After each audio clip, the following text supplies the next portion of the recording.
Opinion: wishful thinking on Kevin Durant has been just as destructive as his absence.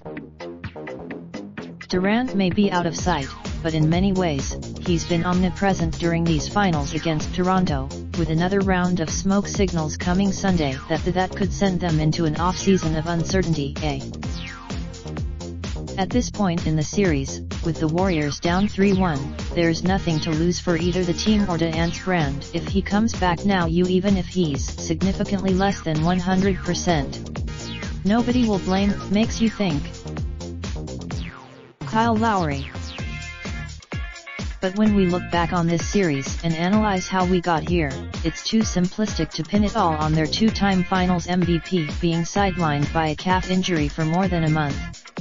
We shouldn't let go. After Game 4, when multiple media outlets reported about frustration bubbling within the Warriors' locker room at the slow nature of Durant's recovery, while Klay Thompson and Kevon Looney went to extreme lengths to play through injuries, one thing became very clear about their predicament: the expectation that Durant was going to rescue Golden State in this series has been just as destructive as his absence. I would like to think he would make a difference, Warriors guard Sean Livingston said. Anytime a player, that's probably what the Warriors should have done all along, and hitting the mental reset button now may be about a week too late. If the Warriors could go back and do it all over again, they never should have given a hopeful impression that Durant might come back and play in this series. It wasn't fair to Durant, who quite simply wasn't cleared to play and hadn't been healthy enough to practice until Sunday. And it couldn't have been. He will be very welcome, he'll say that much, Thompson said. I think it's pretty. Of course, there's a subtext to this in the tightrope Golden State has had to walk all season, with Durant's free agency looming as the big existential issue over what becomes of their dynasty. If you treat him, now, pinning hopes on Durant is the only card the Warriors have left to play. To this point, Andre Iguodala alluded to that on Sunday, how there's nothing quite like the energy and togetherness of a team being in the finals for the first time, and how it only gets more difficult to maintain as the dynasty goes on and the drama within a locker room grows. They never been here before, so there's that level of excitement that you can't replicate, he said.